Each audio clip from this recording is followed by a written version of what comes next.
Assalamualaikum warahmatullahi wabarakatuh. Perkenalkan, nama saya Mirza Ayunda Pratiwi, salah satu dosen dari Fakultas Ekonomi dan Bisnis Maritim Universitas Maritim Raja Ali Haji atau Umrah. Saya berasal dari program studi manajemen dan telah bergabung di FEBM Umrah sejak Maret 2022. Pada kesempatan ini, saya akan menjelaskan salah satu mata kuliah yang saya ajarkan, yaitu mata kuliah manajemen kinerja karyawan. Mata kuliah ini dirancang untuk membekali mahasiswa dengan pemahaman mendalam tentang bagaimana menilai, mengelola, dan meningkatkan kinerja karyawan secara sistematis dalam sebuah organisasi. Mata kuliah ini adalah mata kuliah pilihan di semester 7 di Prodi Manajemen dengan jumlah 3 SKS. Mata kuliah ini dapat ditempuh dengan mensyaratkan telah lulus di mata kuliah pengantar MSDM dan MSDM lanjutan. Pada mata kuliah manajemen kinerja karyawan, mahasiswa akan mencapai 5 CPMK utama. Yang pertama, mahasiswa mampu menjelaskan konsep manajemen kinerja secara jelas dan ringkas serta memberi contoh kasus yang relevan. Yang kedua, memahami secara sistematis seluruh proses manajemen kinerja termasuk keterkaitan antar tahapan dan dampaknya terhadap hasil akhir. Dan yang ketiga, menganalisis berbagai metode penilaian kinerja lengkap dengan kelebihan, kekurangan, dan implikasinya. Keempat, merancang instrumen penilaian kinerja yang valid, reliable, dan adil sesuai kebutuhan organisasi. Kelima, menganalisis implementasi sistem penilaian kinerja dengan pendekatan kuantitatif dan kualitatif, serta menilai efektivitas dan efisiensinya. Materi utama mengacu pada buku Performance Management karya Herman Aguinis, yang membahas konsep dan praktik manajemen kinerja secara terstruktur dan aplikatif. Sebagai pelengkap, saya juga menggunakan Armstrong Handbook of Human Resource Management Practice karya Armstrong dan Taylor tahun 2020 yang memberi perspektif strategis dalam pengelolaan SDM. Pada pertemuan ke-7, saya menyisipkan hasil penelitian saya yang berjudul Digital Human Resource Management in Maritime Enterprises. Ini bertujuan untuk memberi konteks lokal, khususnya implementasi manajemen kinerja digital di sektor maritim. Adapun pokok bahasan utama yang ada pada mata kuliah manajemen kinerja karyawan yaitu yang pertama, pengantar manajemen kinerja. Ini membahas konsep dasarnya. Yang kedua, proses manajemen kinerja, mempelajari tahapan dan alurnya. Lalu yang ketiga, kesalahan dan bias penilaian kerja. Ini memahami bentuk dan dampaknya. Kemudian, pengukuran kinerja, mempelajari indikator dan pendekatan objektif, dan yang terakhir kita juga menerapkan praktik dan studi kasus, di mana mahasiswa belajar mengenai implementasi nyata di industri. Dalam mata kuliah manajemen kinerja karyawan, saya menggunakan pendekatan DIA, yaitu Delivery, Interaction, dan Assessment, untuk memastikan proses pembelajaran berjalan secara efektif, aktif, dan terukur. Yang pertama, delivery atau penyampaian materi. Pada tahap delivery, mahasiswa diberikan landasan konseptual dan teoritis melalui metode ceramah, penjelasan interaktif, dan penggunaan media visual. Materi disampaikan secara terstruktur, mencakup pengantar tentang manajemen kinerja, proses manajemen kinerja, bentuk-bentuk error dan bias dalam penilaian, cara mengukur kinerja secara objektif, serta bagaimana praktik manajemen kinerja dalam dunia nyata. Tujuan dari tahap ini adalah agar mahasiswa memiliki pemahaman dasar yang kuat sebelum masuk ke proses interaksi dan penerapan. Yang kedua, interaction atau interaksi dan diskusi.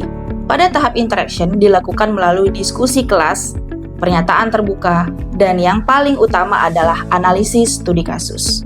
Mahasiswa diajak berdialog menganalisis video atau teks kasus dan mengidentifikasi permasalahan serta solusi berdasarkan konsep yang telah mereka pelajari. Metode ini tidak hanya melatih kemampuan berpikir kritis, tetapi juga mendorong mahasiswa untuk aktif menyampaikan pendapat, berpikir reflektif, serta mengaitkan teori dengan praktik di lapangan. Yang ketiga, assessment atau penilaian. Pada tahap assessment, penilaian dilakukan secara beragam, baik secara formatif maupun sumatif. Beberapa bentuk penilaian yang digunakan antara lain yang pertama, lembar analisis studi kasus untuk mengukur kemampuan mahasiswa dalam menerapkan konsep ke dalam situasi nyata. Yang kedua, kuis atau tes singkat untuk mengevaluasi pemahaman dasar mereka secara individual. Yang ketiga, ini adalah yang paling utama, yaitu Project Based Learning atau PJBL, di mana mahasiswa diminta untuk membuat laporan analisis terhadap implementasi manajemen kinerja di berbagai industri. Dalam proyek ini, mahasiswa tidak hanya menjelaskan teori, tetapi juga menganalisis praktik nyata secara rinci dan menyusun rekomendasi berdasarkan aspek validitas, reliabilitas, efisiensi, dan keadilan sistem penilaian. Dengan pendekatan DIA, saya berharap proses pembelajaran tidak hanya berpusat pada dosen, tetapi menjadi pengalaman yang aktif, reflektif, dan aplikatif bagi mahasiswa. Mereka tidak hanya memahami manajemen kinerja sebagai konsep, tetapi juga sebagai keterampilan penting yang harus dimiliki saat terjun ke dunia kerja yang dinamis seperti sekarang ini. Selanjutnya, saya akan menampilkan dokumentasi proses pembelajaran micro-teaching secara luring untuk mata kuliah manajemen kinerja karyawan. Selamat menyaksikan. Oke, Assalamualaikum warahmatullahi wabarakatuh. Waalaikumsalam warahmatullahi wabarakatuh. Oke, selamat pagi semuanya. Pagi, Bu. Oke, gimana kabarnya hari ini? Oke, nah sebelum kita mulai, mari kita berdoa dulu sesuai agama kita masing-masing. Berdoa, mulai. Selesai. Oke, sebelum kita mulai silakan di absen dulu ya. Oke, udah ya.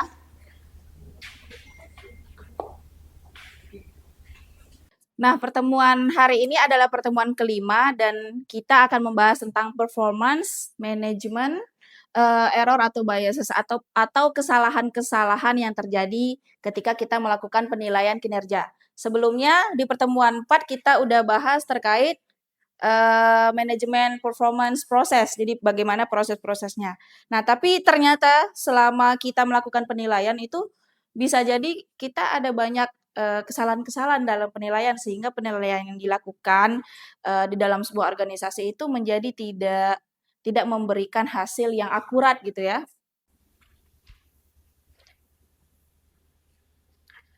Dan hari ini kita mempelajari tentang performance itu apa sih sebenarnya, karena sebelum kita mengidentifikasi kesalahan-kesalahan, kita harus tahu dulu sebenarnya performance itu apa determinannya atau apa penentunya, apa faktor-faktor yang mempengaruhinya. Ya. Dan ini kita seperti biasa ya pakai buku Herman Aguinis ya, buku pegangan utama kita. Dan ini kalian bisa lihat di halaman 80. Nah, yang pertama, apa itu performance dan apa yang menjadi penentu. Oke. Nah, performance itu adalah bahasa Indonesia kinerja. Oke. Ada yang tahu kinerja? Kita sering dengar kan? Tapi orang selalu mengartikan kinerja itu hasil kerja. Ya. Asal itu kan hasil itu udah dibilang kinerjanya bagus. Tapi ternyata performance tidak sesimpel itu. Performance itu gabungan dari behavior dan result. Gabungan dari perilaku dan hasilnya. Jadi kalau hasil biasanya kan kita penjualan. Tapi proses kita menjual, bagaimana cara kita menyelesaikan kerja-kerja itu juga itu dinilai dalam kinerja. Jadi kinerja bukan hanya sekedar hasil kerja. Dan ada 3 determinan utama. Pertama itu declarative knowledge. Nah, itu bagaimana pengetahuan atas tugas-tugasnya. Misalnya nih kayak saya dosen atau guru. Dosen atau guru punya pengetahuan atas pekerjaannya kan? Kayak saya punya kemampuan teoritis, saya punya pengetahuan bagaimana menjadi seorang dosen, bahkan bidang keilmuannya juga saya tahu. Nah, tapi selama bekerja, apakah dikerjakan dengan terampil? Prosedurnya dijalankan seperti apa? Apakah bisa saya mengajar di kelas menerapkan ilmu pengetahuan yang saya punya? Atau misalnya kayak chef, dia tahu teknik memasak, menunya, resepnya. Tapi skill dia memotong, memasak, itu juga akan menjadi pengaruh dalam dia memberikan hasil kerja. Dan akhirnya motivasi juga dilihat. Motivasi saya sebagai dosen itu seperti apa? Motivasi chef itu memasak, memberikan terbaik seperti apa? Dan 3 ini mempengaruhi bagaimana kinerja seseorang. Ini faktor utamanya. Jadi sebelum kita mengukur atau mengoreksi kesalahan, kita harus mengerti dulu konteks yang kita nilai. Jadi tidak hanya result, tapi juga ada penentu yang lain. Dan penentu itu ditentukan oleh 3 faktor, ya. Pertama, ada faktor individu, ya. Ini tidak bisa kita hindari bahwa individual factors itu mempengaruhi kinerja seseorang seperti value-nya apa, prinsipnya apa, personality dia kayak gimana, introvert atau extrovert, ya kan? Selalu kan kita sekarang udah anak Gen Z ya peka terhadap MBTI. Nah, karena itu memang mempengaruhi kinerja seseorang. Nah, kayak anak Gen Z ini sekarang, perilaku kerjanya mereka jam 5 tank go gitu ya pulang. Nah, beda sama anak milenial mungkin yang kalau belum selesai ya dia nggak mau pulang dulu. Nah, itu contoh yang mempengaruhi kinerja seseorang.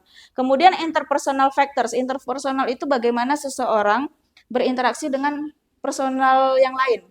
Bagaimana orang itu berinteraksi dengan orang lain seperti teamwork-nya, leadership-nya, itu juga mempengaruhi. Lalu sistem. Jadi individual factors-nya bagus nih, Gen Z terbaik dipilih, milenial terbaik dipilih, kemampuan leadership bagus, tapi sistemnya jelek. Nah, akhirnya juga mempengaruhi kinerja orang kan. Orang bekerja jadi tidak efektif dan tidak efisien. Nah, kurang lebih kayak gitu. Nah, jadi kalau 3 hal ini tidak dipikirkan oleh organisasi dan tidak dikendalikan, ini akan bisa memunculkan bias dalam pengukuran. Tahu bias? Bukan bias yang ketawa rival, bukan bias yang K-pop ya, bias aku nih, Jungkook gitu misalnya, bukan. Bias itu maksudnya kesalahan. Kesalahan antara realita dengan yang diukur. Gitu. Dia dinilai bagus padahal biasa aja gitu. IPK-nya 3,9 padahal dia nggak pintar-pintar amat. Nah, itu contoh bias dalam penilaian. Dan dimensi itu artinya bagaimana ketika kita membuat penilaian kinerja, kita mempertimbangkan 4 hal ini. Pertama, kualitas kerjanya, kuantitas kerjanya, ketepatan waktunya, dan efisiensinya. Kemudian untuk pendekatan pengukuran itu ada 3. Itu trade base. Biasanya pendekatan ini melihat bagaimana perilaku individu seseorang. Nah, mungkin ini berkaitan dengan pekerjaan-pekerjaan tertentu yang lebih banyak menggunakan ranah psikologi, kemudian pelayanan ya. Nah, kemudian behavior based itu bagaimana cara orang menyelesaikan pekerjaannya, problem solvingnya, keterampilannya. Dan kalau result ya udah hasilnya aja berapa banyak nih barang yang dijual. Dia nggak ngelihat yang lain.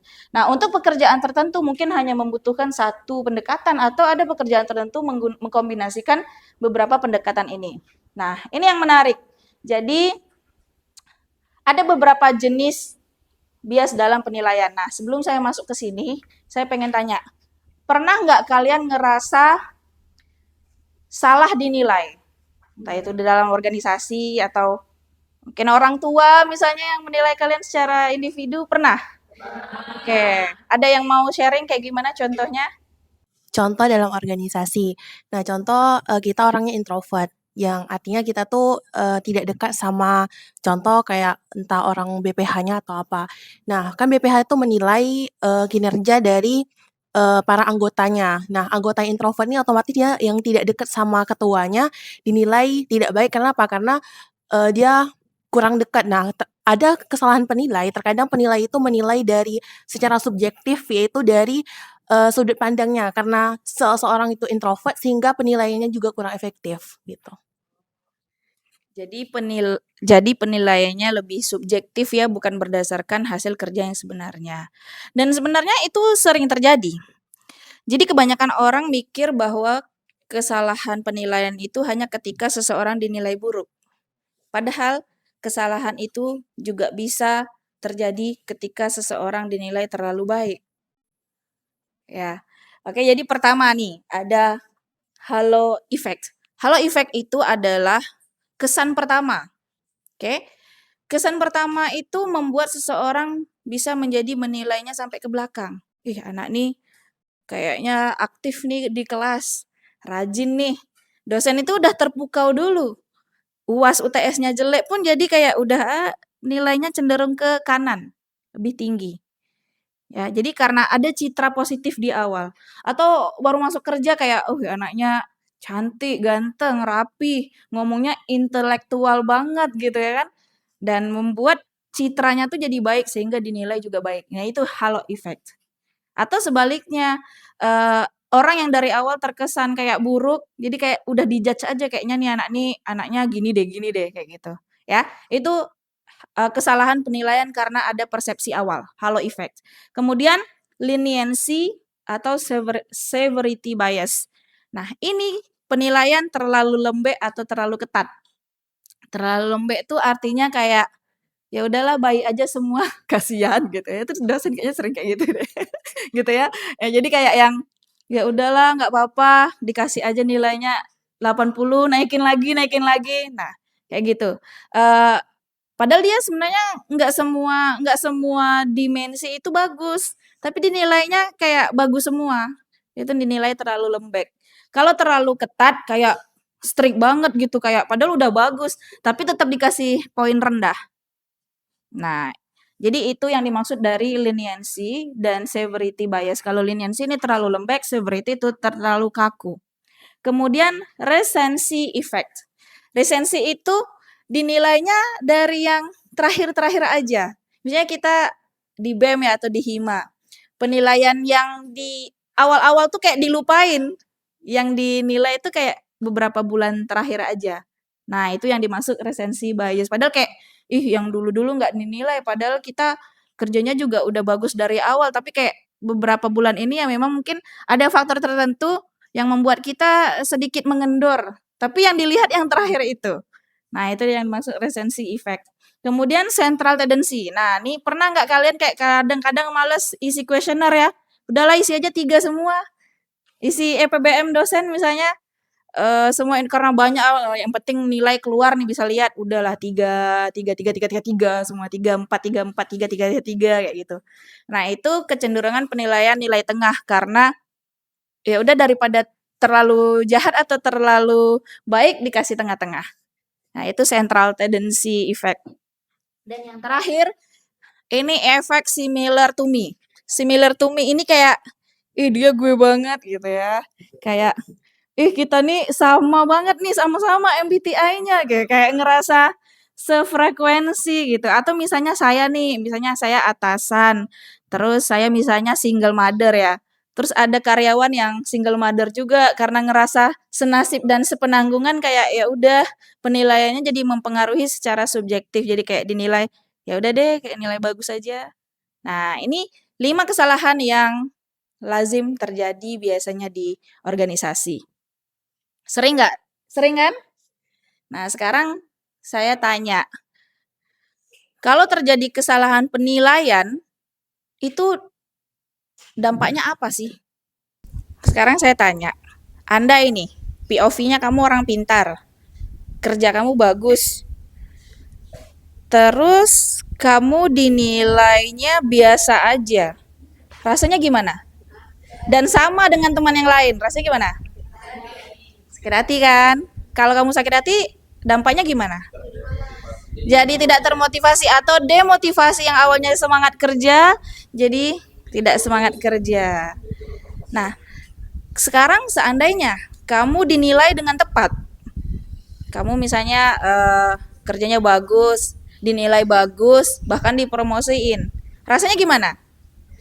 Senang, happy, termotivasi untuk bekerja lebih baik lagi, ya kan? Artinya kita yang punya kinerja bagus ketika dinilai kita rendah itu akan menurunkan motivasi dan dinilai sesuai maka kita menjadi bahan bakar untuk kita lebih semangat lagi. Nah, sekarang seandainya seseorang kerjanya buruk tapi dinilai baik, dampaknya bagi si orang yang buruk ini apa? Tidak mau berkembang, tidak mau bertumbuh. Nah, jadi itu dampaknya kenapa penilaian itu tidak boleh kita tidak sesuai dengan realita, nanti menyebabkan bias. Makanya kalau misalnya ada kuesioner tentang penilaian, kita harus benar-benar cek dan recheck nih dimensinya. Mungkin ada memang dosen yang memang bagus mengajarnya, tetapi dalam penguasaan teknologi kurang misalnya. Nah, itu perlu dinilai supaya seseorang itu tahu kekurangan dia di mana. Sehingga ada motivasi untuk bertumbuh lebih baik lagi. Gitu ya. Jadi gimana supaya penilaian kinerja itu menjadi lebih efektif, artinya tepat sasaran ya. Kita harus punya sistem. Dalam penilaian itu tidak bisa dipungkiri, sistem penilaian itu harus bagus. Pertama harus punya definisi kinerja dulu. Kerjanya nih memang ngapain? Indikatornya apa supaya dibilang bagus? Penjualannya berapa banyak biar terukur. Gitu ya. Jadi ada faktor-faktor kualitatif dan faktor-faktor kuantitatif supaya dia lebih mudah diukur. Maka definisi kerjanya harus jelas. Oke. Kemudian penilaian berbasis bukti. Buktinya apa? Hasil kerjanya apa? Kemudian bagaimana adanya pelatihan penilai atau mengenali dan menghindari bias. Jadi perlu ada sosialisasi lah bagaimana mengisi penilaian. Serta setelah ada hasil penilaian, nah ini yang paling jarang dilakukan organisasi. Udah dinilai aja tapi nggak ada feedback. Contoh misalnya ketika ada penilaian untuk dosen, harusnya pimpinan memanggil dosen-dosen yang kinerjanya buruk. Nah, terus dikasih tahu kamu kekurangannya ini tolong diperbaiki ya. Dan umpan balik juga ada etika. Jangan di forum. Nanti membuat orang itu menjadi ini juga down juga. Jadi kita panggil dia untuk membuat feedback. Oke? Nah, jadi keterkaitan antar tahapan, jika satu salah seluruh sistem itu akan berdampak. Begitu. Jadi supaya kalian lebih peka lagi dan lebih memahami lebih dalam tentang bias atau error dalam penilaian kerja, saya ada studi kasus ya, sebuah narasi. Jadi coba kita bentuk kelompok. Oke, boleh ya? Oke, nanti silakan dibaca. Di sini ada studi kasus singkat. Itu terkait Thomas. Nggak ada yang namanya Thomas kan di sini? Nah, jadi seorang yang bekerja di Departemen Pelatihan sebuah organisasi teknologi informasi. Kalian silahkan baca study case-nya dan ada 2 pertanyaan yang akan kalian diskusikan. Yang pertama itu, apa penyebab si Thomas mendapat penilaian rendah? Dan kalau kamu jadi manajernya, apa yang akan kamu lakukan untuk membantu dia? Oke?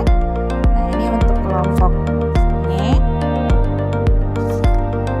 Tolong dibagiin ke belakang ya.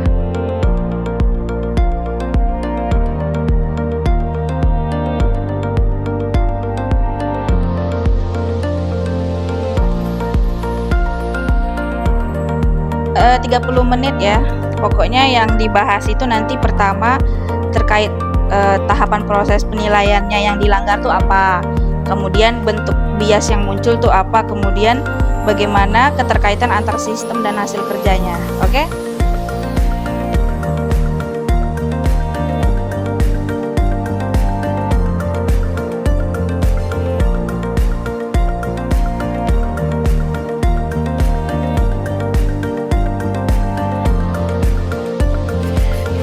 Oke, waktu diskusinya sudah habis. Udah selesai berdiskusi? Oke. Nah, sekarang pertanyaan nomor 1. Nah, jadi gimana nih menurut kalian? Kenapa sih Thomas dinilai rendah? Ada yang mau mencoba mengutarakan? Oke. Siapa namanya? Tiara, Bu. Tiara. Silakan Tiara. Oke, Bu, kalau kita lihat lebih dalam, kenapa ya Thomas ini dinilai kurang oke? Nah, ini menarik. Thomas itu udah jelas kuat di teori, Bu. Dia taunya topik, udah riset juga, tapi masalahnya muncul di saat dia harus berinteraksi langsung sama peserta. Misal, waktu ada pertanyaan mendalam, dia nggak bisa jawab dengan yakin. Terus juga setelah kelas, peserta ngerasa dia agak dingin atau nggak terbuka buat ngobrol. Jadi bisa dibilang dia kesulitan di cara penerapan ilmunya secara praktis. Atau dengan kata lain, pengetahuan proseduralnya kurang jalan. Tapi bisa juga ada faktor lain, misal dia memang agak kurang pede atau kurang nyaman dengan komunikasi interpersonal. Jadi bukan cuma soal nggak bisa, tapi juga mungkin nggak nyaman, Bu. Gitu aja. Tepuk tangan dong untuk Tiara. Dan kelompok 2 nih, ada nggak yang mau mengutarakan hasil diskusinya juga? Nomor 2. Oke. Nanti. Nah, jadi kalau kamu jadi manajer Thomas, apa yang akan kamu lakukan untuk membantu dia? Nah, jadi yang bisa dilakukan untuk membantu Thomas atau manajernya, yang pertama ada simulasi kelas dan latihan tanya jawab bisa bantu banget. Nah, yang kedua, Thomas bisa coba observasi cara ngajar orang lain yang lebih berpengalaman. Lalu yang ketiga, latihan empati dan pendekatan yang lebih terbuka ke peserta supaya dia kelihatan lebih operable. Dan yang terakhir, kalau masalahnya ternyata karena nggak percaya diri, bisa juga dia ikut coaching personal biar lebih rileks dan enjoy di kelas. Oke, tepuk tangan. Untuk Jeffrey temannya Thomas, oke? Ada nggak yang punya jawaban selain tadi yang Jeffrey? Oke, kelompok siapa nih? Rival, Bu. Rival. Untuk tambahan sih dari kelompok 2, dari kelompok kami itu solusinya Thomas bisa latihan menjawab pertanyaan spontan biar lebih siap kalau ada pertanyaan aneh-aneh di kelas dari para siswanya gitu. Terus dia juga bisa belajar dari rekan kerja lain kayak bagaimana mereka ngajar di pelatihan mereka supaya terbiasa ngajar kelas yang secara interaktif. Juga terus kayak si Thomas ini perlu coaching atau mentoring buat bantu dia lebih percaya diri menghadapi siswa-siswa di kelasnya dan lebih nyaman ngobrol sama peserta. Jadi di akhir kelas mereka bisa ngobrol santai gitu, Bu. Oke, selesai sudah sesi pertemuan kita hari ini, pertemuan kelima tentang kesalahan dalam penilaian gitu ya, atau error atau bias dalam penilaian kinerja. Dan minggu depan materi kita ada materi lanjutan ya. Jadi kita menyusun instrumen kinerjanya seperti apa yang efektif nih. Nah, jadi silakan kalian baca buku utamanya yang sudah saya letakkan di Google Classroom. Itu di halaman 101 ya. Di situ ada studi kasus, silahkan dibaca dulu di rumah. Nanti minggu depan kita bahas sama-sama di kelas. Oke, sampai ketemu lagi minggu depan. Selamat siang. Assalamualaikum warahmatullahi wabarakatuh. Waalaikumsalam warahmatullahi wabarakatuh.